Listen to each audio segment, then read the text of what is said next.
السلام علیکم ورحمۃ اللہ وبرکاتہ۔ محترم و مکرم ناظرین، آج ہمارا عنوان ہے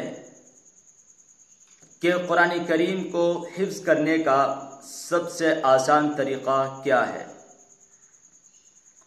خاص طور پر وہ حضرات جنہوں نے اپنے بچپنے میں یا اپنی جوانی کے عالم میں قرآن کریم کو زبانی یاد نہیں کیا، جب وہ رمضان المبارک میں تراویح کی نماز پڑھتے ہیں یا رمضان میں لوگوں کو قرآن لے کر پڑھتے ہوئے دیکھتے ہیں تو ان کے دل میں یہ خیال آتا ہے اور وہ سوچتے ہیں کہ کاش آج اگر ہم قرآن کریم کو پڑھنا جانتے تو آج بھی ہم ان کی طرح پڑھتے، یا آج ہم مصلی پر کھڑے ہو کر لوگوں کو تراویح کی نماز پڑھاتے۔ اور ان کی یہ آرزو اور امنگ اور یہ خواہش ہوتی ہے کہ کاش اس وقت ہم قرآن کریم کو زبانی یاد کیسے کریں۔ عمر کوئی بھی ہو، قرآن کریم کو یاد کرنا بڑا آسان ہے، لیکن اس کا ایک طریقہ ہے۔ میں وہ طریقہ آج آپ حضرات کے سامنے پیش کروں گا۔ سب سے پہلے آپ کو یہ کام کرنا ہوگا کہ آپ قرآن کریم کی 5 سورتیں زبانی یاد کریں گے، اور وہ کون کون سی ہیں؟ نمبر 1، پہلی سورت جو آپ کو یاد کرنی ہوگی وہ ہے سورہ یاسین۔ سورہ یاسین کی چند آیتیں ایک دن یاد کریں، اس کے بعد پھر چند آیتیں، اس کے بعد پھر چند آیتیں، تھوڑی تھوڑی آیتیں یاد کرتے چلے جائیں۔ جب یاسین مکمل آپ کو یاد ہو جائے تو آپ اپنا یہ معمول بنا لیں کہ آپ روزانہ فجر کی نماز کے بعد اس کو پڑھیں گے بلا ناغہ۔ جب آپ کو سورہ یاسین یاد ہو جائے تو آپ دوسرا کام یہ کریں کہ آپ دوسری سورت سورہ ملک اس کو یاد کرنا شروع کر دیں، اور اس کو بھی تھوڑا تھوڑا کر کے یاد کریں، اور جب وہ یاد ہو جائے تو سورہ ملک روزانہ پابندی کے ساتھ عشاء کی نماز کے بعد پڑھا کریں،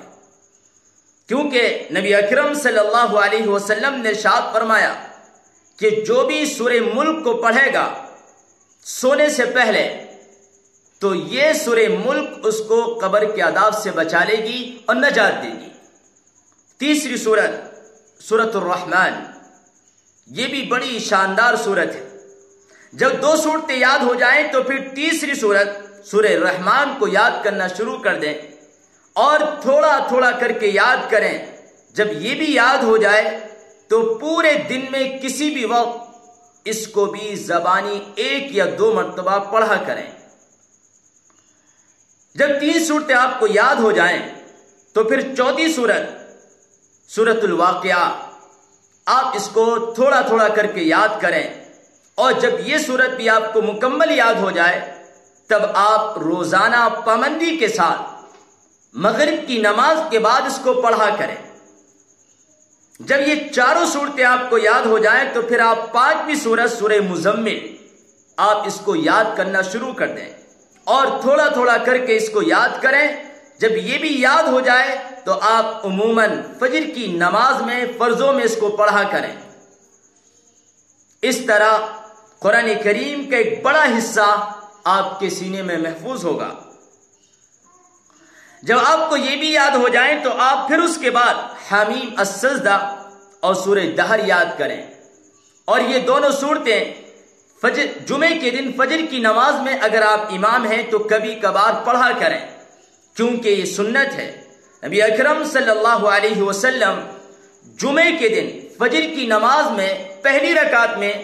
الف لام میم السجدہ اور دوسری رکعت میں سورہ دہر پڑھا کرتے تھے۔ جب آپ کو یہ بھی یاد ہو جائے تو پھر آپ ایک قدم اور آگے بڑھائیں اور سورہ کہف یاد کرنا شروع کر دیں۔ یہ سورت بڑی تو ہے، لیکن چند آیتیں روزانہ یاد کریں، اور جب آپ کو مکمل یاد ہو جائے تو آپ ہر جمعے کو پابندی کے ساتھ سورہ کہف پڑھا کریں۔ اس طرح آپ نے جو یاد کیا ہے وہ روزانہ آپ اس کو پڑھیں گے، آپ کے یاد رہے گا، آپ بھولیں گے نہیں۔ جب آپ کو یہ ساری صورتیں یاد ہو جائے اور آپ ان کو روزانہ پڑھنے لگیں تو پھر آپ ایک قدم اور آگے بڑھائیں اور سورہ بقرہ شروع کر دیں، اس کے بعد سورہ آل عمران اور پھر سورہ نساء اور سورۃ المائدہ، اس طرح آپ پورا قرآن کریم یاد کرتے چلے جائیں۔ یہ وہ ترتیب ہے کہ اگر 50 سال کا انسان ہے، یہ 60 کا ہے، یہ 70 کا ہے، تو وہ بھی اس طرح پورا قرآن بڑی آسانی کے ساتھ زبانی یاد کر سکتا ہے۔ ہم نے خود دیکھا کہ جس وقت ہم لوگ جامعہ اسلامیہ مدینہ یونیورسٹی کے اندر زیر تعلیم تھے اور ہم عصر کی نماز کے بعد اور مغرب کی نماز کے بعد مسجد نبوی میں پڑھا کرتے تھے، تو ہمارے ساتھ قرآن کریم کو زبانی یاد کرنے والے وہ حضرات بھی تھے جن کی عمریں 70 سال سے اوپر تھیں، داڑھی کے بال سفید تھے، لیکن وہ بیچارے کام کرنے کے بعد قرآن یاد کرنے آتے تھے اور یاد کر کر استاد کو سنایا کرتے تھے۔ کتنا بڑا شوق تھا ان کو قرآن کریم کو زبانی یاد کرنے کا۔ آج ہمیں الم ترى یاد نہیں ہوتی، ہمارے بوڑھے حضرات پچھلے کئی سالوں سے نماز پڑھ رہے ہیں، صرف 3 صورتیں یاد ہیں، قل هو اللہ، انا اعطینا اور اس کے بعد الم ترى، 10 صورتیں بھی یاد نہیں کر پا رہے، اس لیے کہ دین کی اہمیت نہیں ہے، سوچتے ہیں انہی سے کام چل رہا۔ اس لیے میں آپ تمام حضرات سے یہ بات کہتا ہوں کہ جنہیں صرف 3 صورتیں یاد ہیں کم از کم وہ 10 صورتیں یاد کریں، اور جن کو 10 یاد ہیں وہ اور بڑھائیں، اور جن کو اور یاد ہے وہ یہ بڑی بڑی 5 صورتیں یاد کریں اور ان کو روزانہ پڑھا کریں۔ اس سے آپ کا تعلق قرآن سے بڑھے گا، اللہ تعالیٰ آپ سے خوش ہوگا اور یقیناً بہت جلد آپ حافظ قرآن بن جائیں گے، اور دنیا میں بھی آپ کو اجر ملے گا اور انشاءاللہ آخرت میں بھی آپ کو بہت بڑا اجر ملے گا۔ اللہ تعالیٰ ہمیں اور آپ کو عمل کی توفیق عطا فرمائے۔